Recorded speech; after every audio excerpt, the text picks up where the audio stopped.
Hey, I'm Kev, Mr. Kerr, and welcome to Power Oversteer. And in today's episode, we're reviewing the 13th round of the 2013 FI Formula 1 World Championship, the Singapore Grand Prix. And it was quite a traditional Singapore Grand Prix, quite a normal one. We saw a safety car again.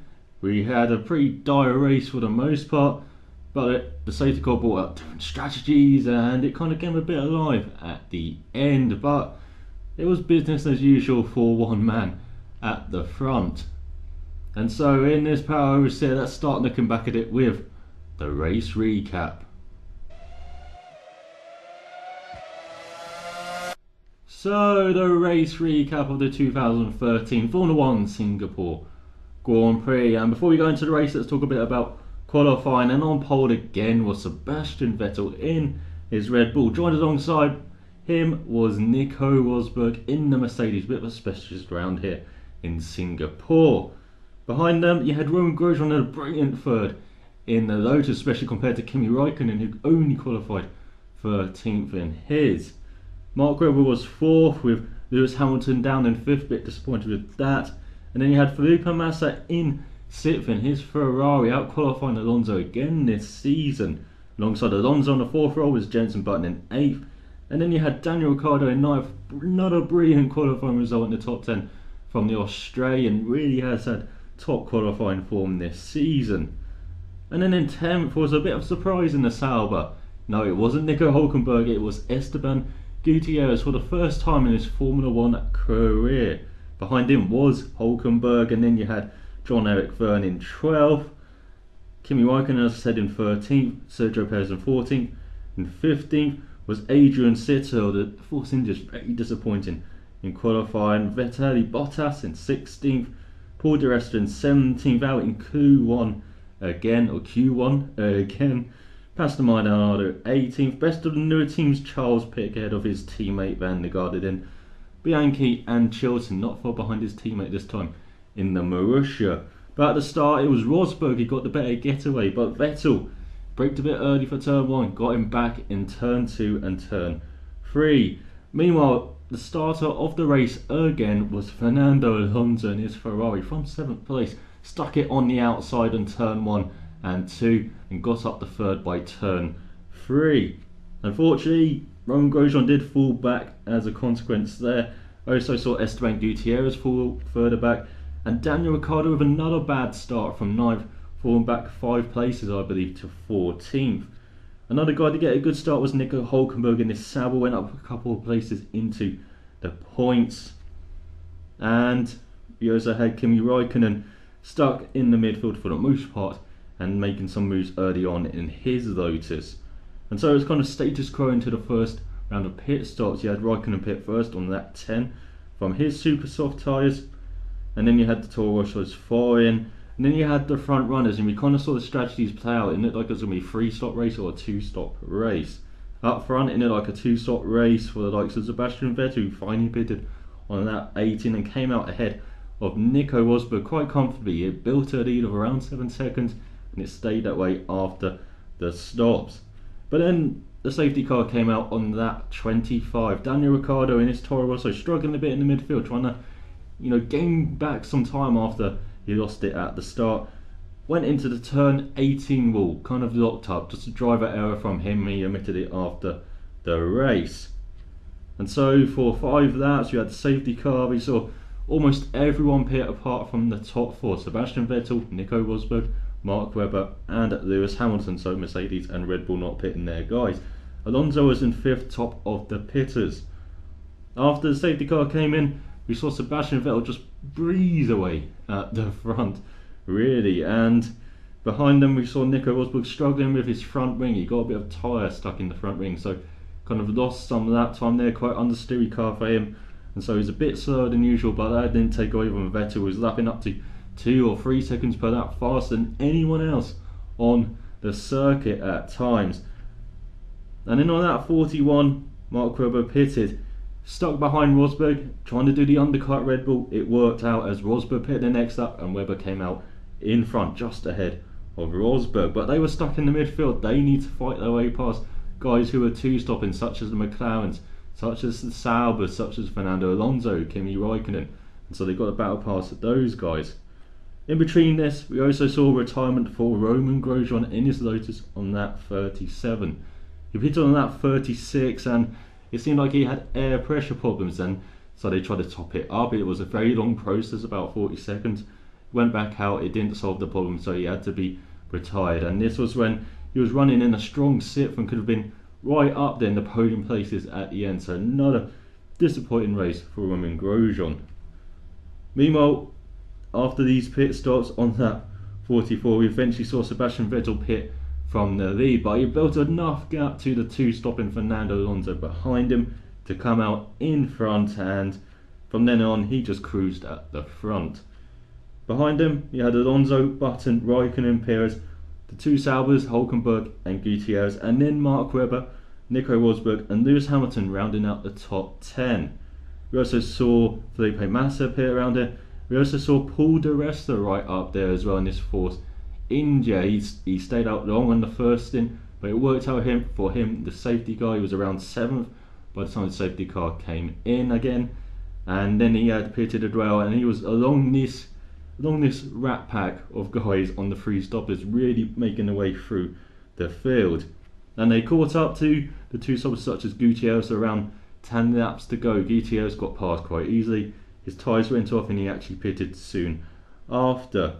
On that 54 we saw Webber get past Hulkenberg in turn 7, and we also saw on this that a great move from Kimi Raikkonen, who was stuck behind Button for a very long time. He was very patient behind Button, but he finally got round the McLaren round the outside in turn 14 after the back straight.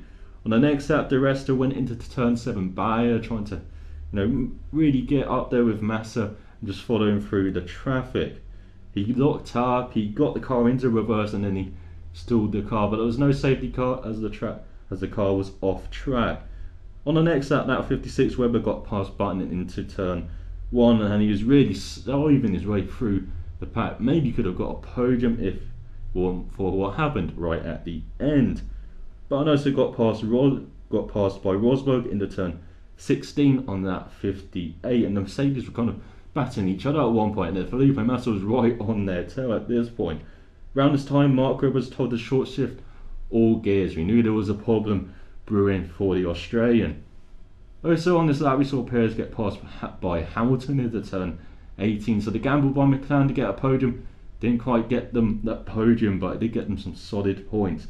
Lap 59, Massa got passed by Perez into turn 1, along with Hamilton getting past Button. Then on the next lap, lap 60, Webber was just cruising, really struggling with his car.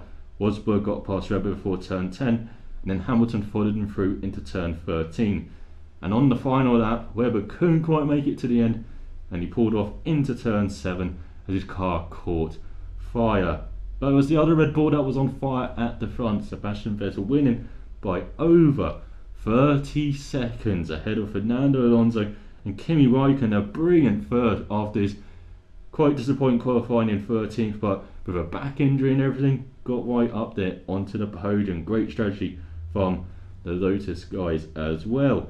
Nico Rosberg was 4th, with Lewis Hamilton 5th, Felipe Massa in 6th, Jenson Button 7th, Sergio Perez in 8th. So solid points for McLaren if it didn't quite get them that podium or top 5. Nico Hulkenberg following up his result in Monza with some more points in the Sauber in 9th, ahead of Adrian Sutil in the Force India. Pastor Maldonado just a few seconds off a very well deserved point it would have been in 11th. Esteban Gutierrez in 12th, a bit disappointed in the end that strategy didn't quite work out for him. Valtteri Bottas in 13th, John Ekfern quite anomalous in 14th, Mark Webber classified in 15th.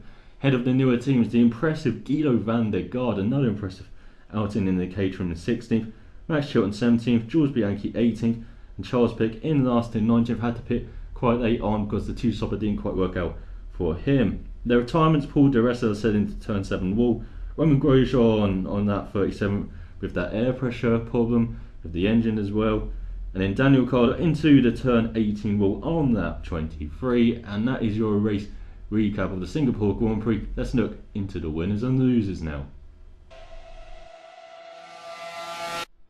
So, the winners and losers of the Singapore Grand Prix, and let's start at the back. Let's go a bit like what Takeover does in his notebook. Go from back to front. Let's start with Marussia and Max Chilton ahead of Jules Bianchi. So, good result for Chilton. Finished ahead of Bianchi. Quite rare this season, but he finished ahead of him, and his fastest that wasn't that much off Bianchi, just over a tenth, and he's close in qualifying. So much improved weekend for Max Chilton. For Bianchi in the race, well, after his first pit stop, he had electronic issues, so he had to come in the next lap and change his steering wheel, and that seemed to solve it.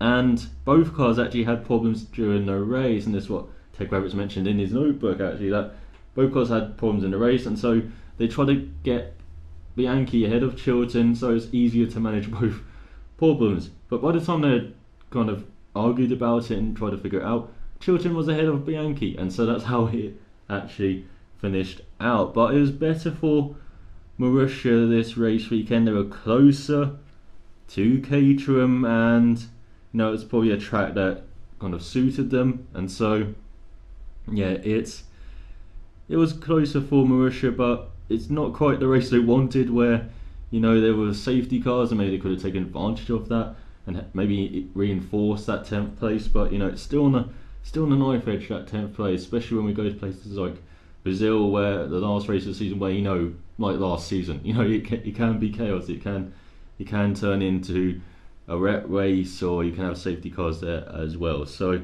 much improved weekend for Marussia. And for Caterham, bit disappointed, I think they were, especially with Charles Pick, who tried to go for the two-stopper, just didn't work out, and so he had to pit on that 54 in the end. But for Van der Garde, that guy's on a roll since Hungary, where he finished ahead of Pick. He had that different strategy that worked out. He's just been super on these tracks that he does know from GP2, raced them last season. But this race, especially that first stint, racing legitimately with Valtteri Bottas, who I think did have some clutch issues a bit as well, a bit like Bianchi actually had at the start, I think, as well. But Van der Garde just had superb pace on that first stint, kind of set him up for the rest of the race. That safety car didn't kind of slow him down. He was still fighting with Bottas after that, and he just had a superb race in that Caterham, and he's coming on really strong in his rookie season now. He seems to be legitimately ahead of Charles Pick now, it seems, in that team, and so it's great to see from Van der Garde. He's waited a long time to get this F1 seat, and he's taken full advantage of that. After the rookie stages where you learn everything, it seems, in the first half of the season, second half of the season, he started very strongly. So let's see what he does at circuits that he doesn't particularly know well, such as Korea, such as Japan, such as India. So all of these races coming up, but great race from Van der Garde.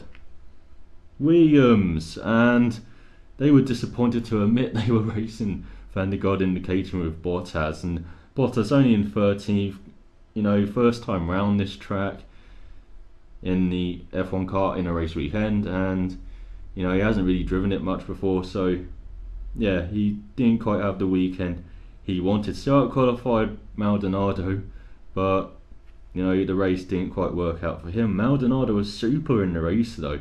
Kind of had early setbacks, and I remember him being a victim of Raikkonen coming through the field after his first pit stop. But in that last stint, he was really gaining on the cars in front, such as Surtees and all the two stoppers in front. Just ran out of time though to catch up to him. I think it was 4 seconds off Surtees in the end. But very encouraging for Maldonado, who's quite handy around street circuits. Remember his front row here last season, where unfortunately he did have to retire. But yeah, very good race for Maldonado, and it's very close between those Williams drivers. It's very hard to distinguish who's better, but it seems like Maldonado is starting to establish himself a bit more as the number one there, and Bottas a bit more as the number two. But you would expect that, seeing as Maldonado's been there for 3 seasons now, and Bottas is in his rookie season. Sauber and Esteban Gutierrez just had tyre wear issues on that second stint, and so he had to pit, and for the third time. And so that just didn't work out, that gamble for him.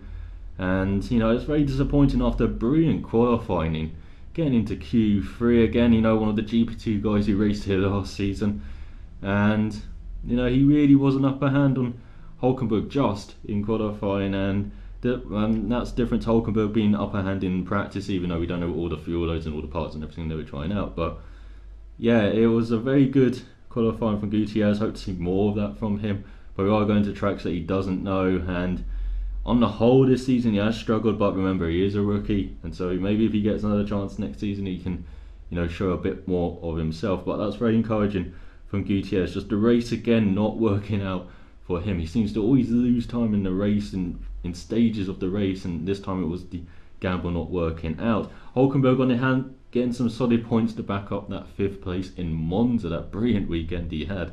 And so he's in the shot window. He's got to keep doing this in the Sauber, grab some points, really put himself out there, and he's racing well. He kind of managed the tyres as well as he could in that Sauber. Again, Sauber not the best on tyre management, but they've gotten a lot better since they've changed the construction of tyres. And 9th place, I think that's about right for them. And the gamble in the end, that it kind of didn't work out, but did work out, because it's kind of where you would expect them to be, especially after Hulkenberg got that good start at the beginning. So solid points for Sauber, and a point for Force India, and Adrian Sutil in 10th. And as I said, he was really gaining hard at the end there and almost got up to Hulkenberg in the end, but Hulkenberg just held on that last lap. But a point for Sutil after the weekend Force India had. I think that's okay for him. He'll probably take that.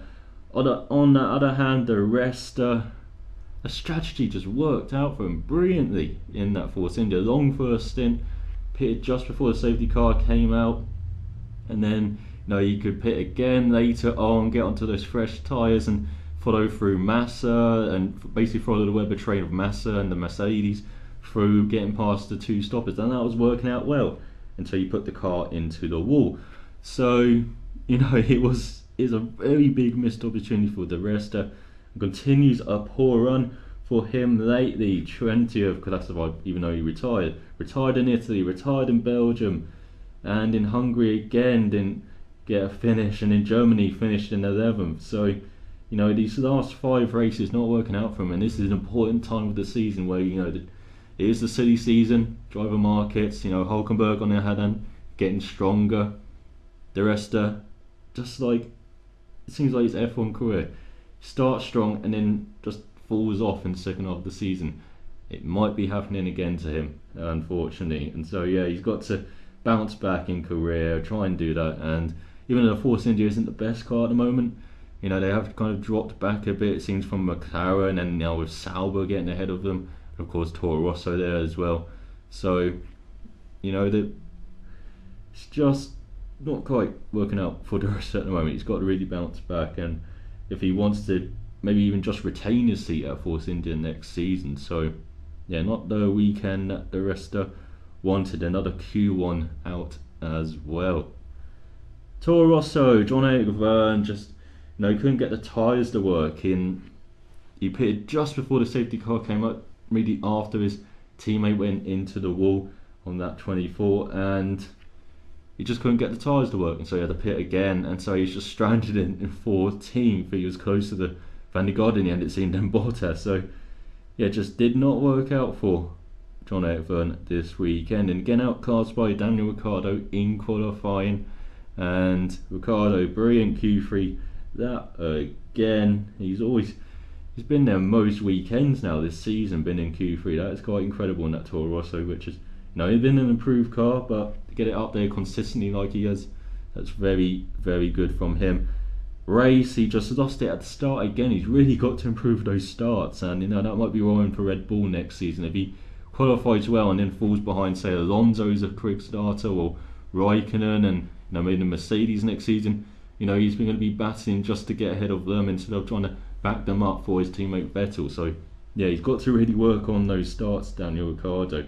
And he just made the driver error. He admits, pushing a bit too hard and getting into that turn 18 wall, which has got claimed quite a few victims in the past. So let's go on to the top 5 now. We've got McLaren 7th and 8th. Very solid points, and that gamble in the end, trying to get a podium, the first podium of this season, even when the car was very poor in the mid-90s, in 94 with a Peugeot engine that was more likely to blow up than make you finish a race, or in 95 when they designed a Rubik's Cube that Nigel Mansell couldn't fit into. Even then they got podiums with Mark Blundell and Mika Hakkinen and Martin Brundle as well, a great race remember in 94 Monaco.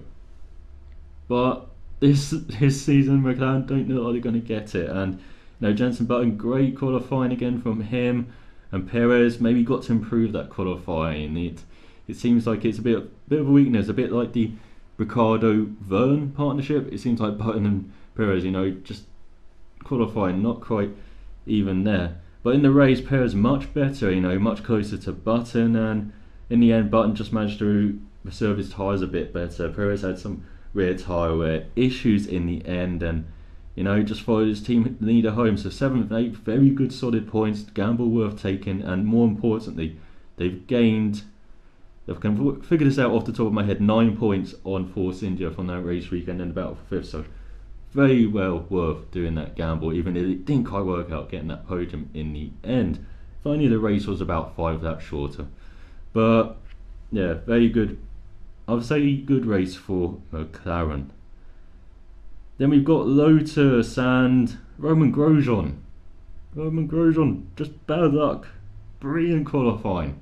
Brilliant to get it up to 3rd and be right up there with the big boys. And he was right up there in the race, around the top 5. He did lose a couple of positions at the start, but he was doing very well, and it's a shame he just had air pressure problems. And Lotus, unlike most teams, don't have a quick fill system for the pneumatic system, and there was a leak in the airline and the engine. They tried to fill it up, didn't work, and so he had to retire the next lap. And it's the end of a brilliant run for Grosjean. Could have been right up there on the podium that his teammate got in the end. What a drive by Raikkonen in the race. He was, he didn't quite get the first stint going. He was the earliest pitter on lap 10, but at that middle stint before the safety car came out, and then he pitted in the safety car and just managed his tyres beautifully. Brilliant patience behind Button as well for about, I would say, about 15 or 20 laps there, just staying on Button's tail.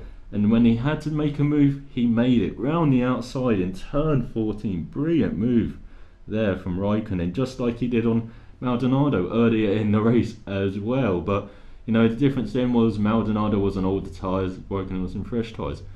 This time they had both had regularly similar state tyres there, and so to do that move round the outside on turn 14, they've pushed the wall back there a bit, put some curve in there, and yeah, he just took advantage of it. Brilliant move from him. So, and the drive of that back, and there've been rumours that he might have to have back surgery in the rest of the season, but no, in the end he said he was fine in the race. It was just after, when the adrenaline wears out, wars off, that it began to hurt a bit. But yeah, brilliant from Raikkonen there to get to 3rd from 13th on the grid.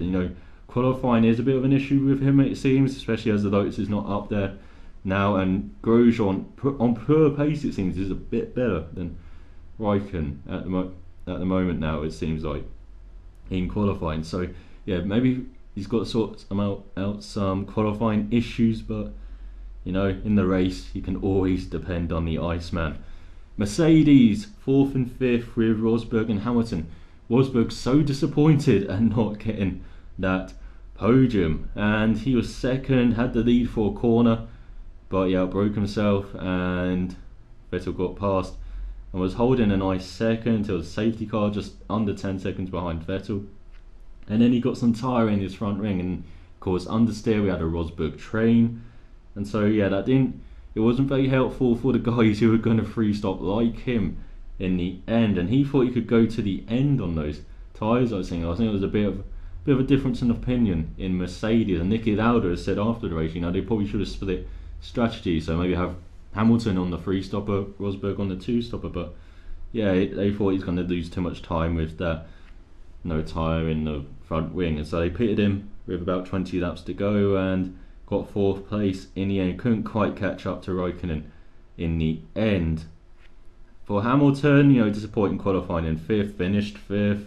So the race was better, he's right on Rosberg's tail when he's struggling to get past the slow cars such as McLarens and Saubers. And, he was just stuck in traffic. You get that a lot in Singapore, especially in the midfield, just ask Raikkonen about that in the first stint. You get stuck in a train there and it's very difficult to pass around Singapore, even with DRS. You got to wait until there's a big enough difference in the tyre, as we saw at the end of the race, before you can start making some moves past guys, and that's what you saw in the end with the 3 stoppers against the 2 stoppers.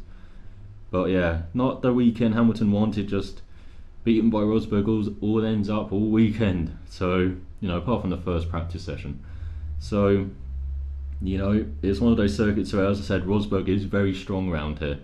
He probably should have won in the Williams. Technically did win in the Williams in 2008, if you count that. But yeah, it's going to be weekends, where Rosberg is stronger than Hamilton and vice versa. So that's one of these weekends, and it's good, jump up for Rosberg again. For the last 3 races, he's getting back on his groove again after, not finishing in Hungary and being off the pace in Germany. So yeah, much better for Rosberg recently. Ferrari, second for Alonso. Brilliant strategy call to, get Alonso onto that 2-stopper, pit him under the safety car.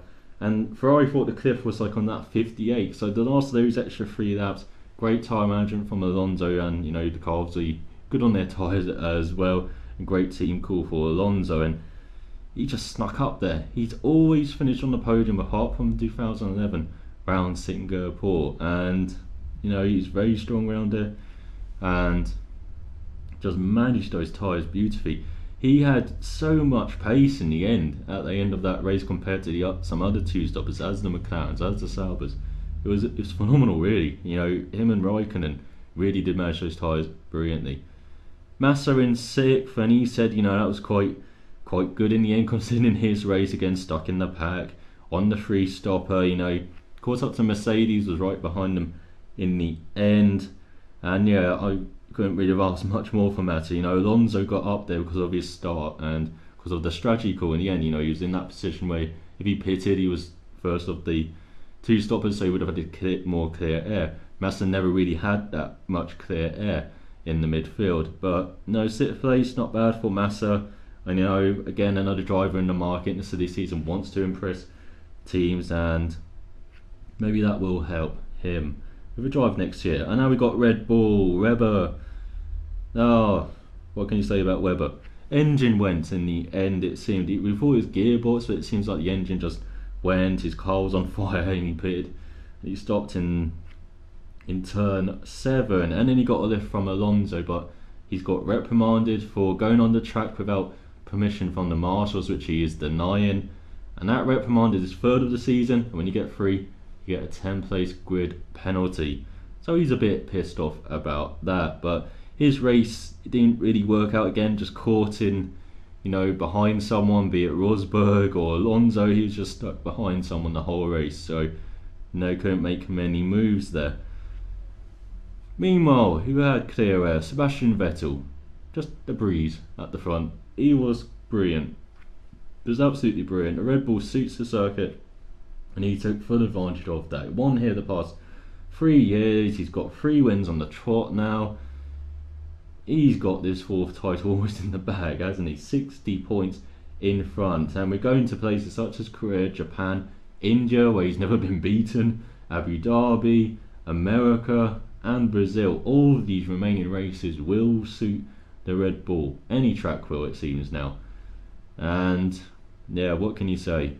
He's just a brilliant driver at the moment. Reminiscent of, I'm sure we've heard this before, Michael Schumacher in the early thousands. In the early 10s or teens, we've now got Sebastian Vettel. So yeah, brilliant drive from him, and to underline his dominance, 148.574 was the fastest out of the race from him. Next fastest was Adrian Sutter, 149.656 in his Force India, and then Mark Webber had a 149.783. Along with Lewis Hamilton, they were the only 4 guys in the 49ers in the race. and Vettel was the only one in the 48s. Yeah, he may have had the clean air, he may have had Rosberg backing up the pack a bit so he could get that gap on Alonso. But he took full advantage of that, and he was up to 2 to 3 seconds per lap faster than the guys behind. That's brilliant from Vettel. Took advantage of that, and he made the race finish under the 2-hour limit. Very rare around Singapore, so full props to Vettel, and he even took the booing in his stride as well on the podium, saying they got some bus tour going around. That was a nice quote from him, and he liked them continuing booing. Then he did the Grand Slam, or the Grand Slam as it is in English, where that's his third one now, and he got one in India and in Japan. He got one in Japan last year, in India in 2011. And the only other driver who's got one on the grid is Alonso in Singapore 2010. That underlines how good Red Bull is, underlines how good Vettel is. And we talk about dominance. Jim Clark and Lotus, they've got 8 Grand Slams, from the 62 British Grand Prix to the 65 German Grand Prix. So we complained about Vettel dominating. Imagine watching in the mid-60s, seeing Jim Clark be a magician up front. So yeah, Sebastian Vettel, 60 points in front now. Who's going to beat him? Looks like no one. Who's going to beat Red Bull in the constructors as well, as we've got 103 point lead now. Ferrari have closed the gap ever so slightly. Oh no, 1 point. They really are shaking in their boots, but Ferrari have now got a 7-point gap to Mercedes, and I said McLaren now got a 14-point gap to Force India for 5th. So yeah, winners and losers, very varied this race. And let's go on to the last segment of the race. So, of the race and driver of the race, we do have quite a few candidates here. Sebastian Vettel for just dominating at the front. Fernando Alonso for managing his tyres so well to get 2nd. And Kimi Raikkonen go from 13th to 3rd in the end with his back injury and having to manage tyres in the end so majestically as well. How about Guido van der Garde in 16th in his Caterham, battling with Valtteri Bottas? Well, Charles Pic had tyre issues and couldn't really hang with his teammate. How about maybe the McLarens, 7th and 8th, even though it didn't work out for them, almost got a podium, almost worked out for Button and Perez, but they're very good races. But I think I will have to give it to Kimi Raikkonen for his 13th to 3rd, just ahead of Sebastian Vettel. And why is that? Because he pitted very early. The strategy didn't work out for him the first half of the race. Safety car kind of saved him having to pit, and then he just managed his tyres beautifully. He had the patience behind Button, and all with a back injury, quite a bad back injury. And I think I saw on Autosport is from when he had a testing accident in 2001 in a Sauber. He's kind of that still there, still hurting. And so yeah, Kimi Raikkonen to go from 13th to 3rd, one of the toughest races of the season, and he grinded out a podium. I have to give it to him, just ahead of Vettel. But he could have been both of them, but I think I'll just give it to Raikkonen just. And also for that majestic move round Button as well. Team of the race, well, we've got Red Bull, we've got Mercedes, we've got Ferrari as well, making their strategies work, and maybe even Caterham for Van der Garde, providing a car to battle with Williams and Bottas. But I think I will have to give it to, I'm going to give it to Ferrari for this one, because they got the strategy calls right in that race, particularly for Alonso, getting him onto the 2-stop, and then Alonso managed it beautifully as well in that last stint. And also Massa getting the 3-stop. He couldn't have done much more, I don't think. He's just stuck in the pack, and the finish where he started, I think 5th place, that was very good. I would give it to Red Bull, but as Mark Webber retired, can't give it to a team where there's a car that did retire. And so yeah, Ferrari team of the race. Overtake of the race, there weren't many overtakes. I could probably count it on one hand the amount of overtakes I saw. I saw lots of passes, due to tyre differences and DRS. But overtakes, there's it only be Kimi Raikkonen round the outside of Jenson Button for third place on lap 54. Yeah, on lap 54 in turn 14. He did it on, as I said, on Maldonado earlier, but this time he was stuck behind Button for ages, for about 20 laps, as I said, and he was just persistent in being in his wheel tracks. And when he had to make the move, when Webber got past Hulkenberg in turn 7, was going to really close on him and Perez and Button, he made the move. He made it round the outside, and it was on tyres that were quite similar. And I know McLaren was kind of losing its tyres a bit more than noticed, but he made it round the outside and made it stick. It's a decisive move, and he got him a podium. So yeah, I've got to give it to Kimi Raikkonen for overtake of the race. And so yeah, that is my review of the Singapore Grand Prix. I do apologise if I rambled a bit in the winners and losers section, but you know, it's a very interesting part of the season with the season going up and seeing how drivers are performing, and they're trying to put themselves in the shop window and getting some interesting rumours as well about that. But I'll be back with a preview of the Korean Grand Prix, that lovely track held in the majestic marshland of nowhere. So I hope you enjoyed this that I'm up for watching. So till then, cheerio.